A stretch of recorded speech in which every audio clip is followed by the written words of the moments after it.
नमस्कार। Revolution in astrology programme में आप सभी का फिर से बहुत बहुत स्वागत है। आज बात करूंगा मांगलिक दोष पार्ट 2 की। पहले पार्ट में आपने जाना कि मांगलिक दोष क्या है, उसका विवरण मैंने आप लोगों को समझाया और किन किन स्थानों में मंगल का रहना मांगलिक दोष को दर्शाता है, यह आपने बिल्कुल जान लिया। अब आज चर्चा होगी बिल्कुल अलग हट करके कुछ विषय पर। क्या वो ये है कि मांगलिक दोष शुभ संकेत लेकर के आता है किनके लिए, तो नारियों के लिए, यानी फीमेल के लिए। बिल्कुल सच सुन रहे हैं आप लोग। शायद ही ऐसी बातें आप लोगों ने पहले कहीं सुनी होगी। आज पहली बार इस विषय को लेकर के आया हूं। शास्त्रों में ऋषि मुनियों ने नारियों की कुंडली में मांगलिक दोष को शुभ बताया है, माना है। वो कैसे, बिल्कुल जान लें, समझ लें, नोट डाउन कर लें इसे। और जो सीखने वाले हैं विद्यार्थी, जो ज्योतिष शास्त्र में रुचि रखते हैं, वो भी इसे समझ सकते हैं, सुन सकते हैं। तो वीडियो को बिना स्किप किए पूरा अंत तक देखने का प्रयास करें ताकि आपको जानकारी पूर्णतः प्राप्त होगी इस विषय पर। तो मांगलिक दोष किस तरह से शुभ संकेत लेकर के आता है नारियों की कुंडली में, वो ऐसा है कि मांगलिक दोष में नारियों को स्टैब्लिशमेंट प्राप्त होती है। क्यों? मंगल क्या है? स्वाधीन ग्रह है। मंगल ग्रह क्या है? तो पराक्रम को दर्शाता है, यानी साहस को दर्शाता है, उत्तेजना को दर्शाता है, आवेग का कारक है, अग्नि कारक ग्रह है, क्षत्रिय वर्ण इसकी जाति है। तो समझ चुके हैं क्या क्या फैसिलिटीज है इसमें। अब नारी में अगर ये गुण आए तो क्या करता है? दूसरे ज्योतिषी आपको यह बताते नजर आएंगे कि गृहस्थ जीवन में उनको परेशानी होगी, दिक्कतें आएंगी, समस्याएं आएंगी। तो ऐसा क्यों ना कहें कि इसके विपरीत उनको प्रोफेशनल जगह में सफलता प्राप्त होगी, सक्सेस हाइट उनको प्राप्त होगा, लीडरशिप की क्वालिटी उनमें आ जाएगी। यह चीजें क्यों नहीं बताएंगे?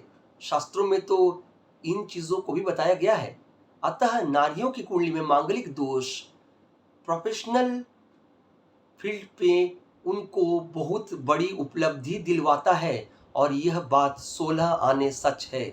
अतः अगर किसी नारी की कुंडली में मांगलिक दोष है तो आज से वो दुखी ना हो, बल्कि इसका सेलिब्रेशन कर सकते हैं कि उनको व्यक्तिगत जीवन में सफलता प्राप्त होगी, अवश्य होगी, बहुत दूरी तय करेंगी प्रोफेशनल फील्ड में, समाज उनको स्वीकृति देगा, उनकी रिकॉग्निशन होगी, सभी लोग उनको एडमायर करेंगे, अप्रिशिएट करेंगे।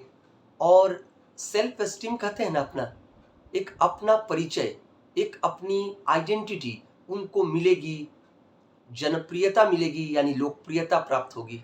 तो इससे बढ़कर क्या बात हो सकती है? नारियों के कुंडली में अगर मांगलिक दोष यह शुभ संकेत लेकर के आता है। पहले जमाने में नारियों को घर पे ही रहना पड़ता था, उनकी मजबूरी होती थी। अगर उन्हें घर संसार यानी विवाह के बाद अगर सही व्यक्ति न मिले, या उनके पति का जो परिवार है वो अगर सही उन्हें न भी मिले, तो भी उन्हें मजबूरी के साथ वहां दिन गुजारना पड़ता था। एक एक वर्ष उन्हें 25 वर्ष के समतुल्य लगते थे और यह एक जिंदगी उनको एक युग लगती थी।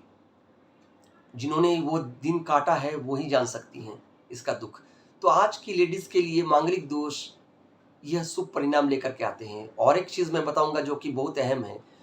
अधिकांशतः पंडित या जो ज्योतिषी होते हैं वो आप लोगों को बरगलाते हैं यह कहकर कि मांगलिक दोष अगर किसी महिला यानी नारी की कुंडली में है तो उन्हें विवाह के बाद सुख प्राप्त नहीं होगा, या फिर उनके पति की मौत हो जाएगी, या फिर सांसारिक जीवन यानी डिवोर्स के मामले आ जाएंगे वहां पर, या फिर फिजिकल वायलेंस होंगे। यह कहकर डराते हैं उन्हें, ताकि वो अपना रेमेडी करवाएं या फिर मूंगा खरीद लें इस तरह का, या फिर पूजा करवाएं वगैरह वगैरह।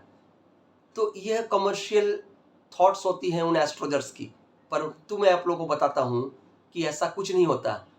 उन नारियों को मैं बता दूं, मांगलिक दोष का प्रभाव यह संकेत लेकर के नहीं आता। विवाह नष्ट होने के कारण कुछ और होते हैं। वो होता है किसी नारी की कुंडली में अगर बृहस्पति यानी देवगुरु की स्थिति कुंडली में खराब हो, तभी उनका विवाह जीवन सुखमय नहीं होता। या फिर सप्तमेश का पोजीशन कहीं भी खराब स्थिति में हो या पाप ग्रह के बीच में हो, अर्थात उन्हें टेक्निकल टर्म्स में पाप ग्रह के मध्य में हो, या फिर किसी अशुभ ग्रह की दृष्टि सप्तम भाव पर पड़ रही हो, और वो अशुभ ग्रह सिर्फ मंगल नहीं होता, शनि राहु होते हैं। यहाँ तक कि पाप ग्रह में सूर्य की गिनती नहीं होती। अतः ज्योतिषी लेकिन ये कहते नजर आएंगे कि पाप ग्रह सूर्य है। सूर्य ना तो पाप ग्रह है ना ही शुभ ग्रह है, सूर्य क्रूर ग्रह कहलाते हैं। तो क्रूर ग्रह की स्थिति अगर सप्तम भाव में है या फिर उसका एस्पेक्ट यानी दृष्टि सप्तम भाव में पड़ता है, तो भी विवाह जीवन जो उस नारी के लिए है वो सुख का कारक पूरा नहीं बन पाता, सुख का कारण नहीं बन पाता, अर्थात सुख में अभाव लाता है। किसके? तो पति सुख में। आप समझ चुके हैं कि सच्चाई क्या है और आपको बताया क्या जाता है। मंगल इसके लिए कारण नहीं है कहीं भी, यानी मांगलिक दोष का होना आपके लिए आपकी कुंडली में विवाह जीवन में जो समस्या लाता है, ये जो बातें कही जाती हैं ये बातें पूर्णतः सत्य नहीं है। मंगल एक कारण बन सकता है, लेकिन मंगल पूरी इस विषय का दोष नहीं लाता। और एक बात कहूं, मंगल जो है मांगलिक दोष का मतलब क्या है? मांगलिक दोष का मतलब है भौम से जुड़ा हुआ दोष, यानी भूमि से जुड़ा हुआ दोष। अर्थात ऐसे व्यक्ति को अपने नाम पर भूमि नहीं खरीदनी चाहिए या फिर रजिस्ट्री नहीं करवानी चाहिए, मकान अपने नाम पर रजिस्टर नहीं करवाना चाहिए, या म्यूटेशन अपने नाम पर करवानी नहीं चाहिए, फ्लैट अपने नाम पर परचेज नहीं करना चाहिए। यह है बचाव का तरीका।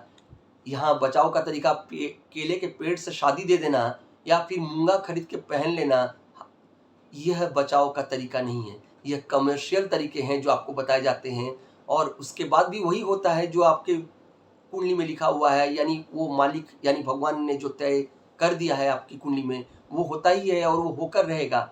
हर किसी कुंडली में ये बातें होती हैं। तो आज आपने जाना कि मांगलिक दोष का सच्चाई क्या है, जो कि पार्ट 2 में मैंने आज बताया।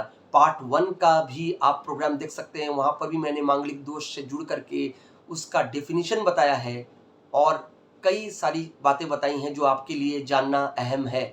और इस तरह के प्रोग्राम को आप ही लोग हैं जो चारों तरफ फैला सकते हैं और लोगों में जो अंधकार और झूठ जो फैलाया जा रहा है उसको बंद कर सकते हैं।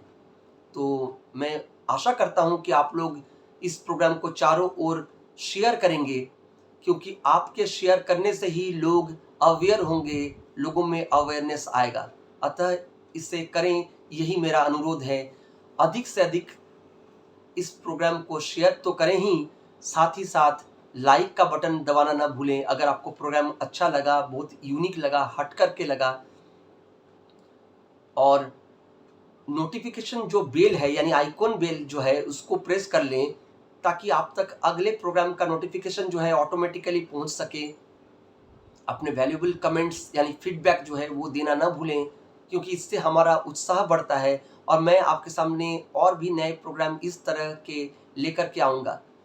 तो अगले प्रोग्राम के लिए हमारे चैनल के साथ बने रहें। नमस्कार।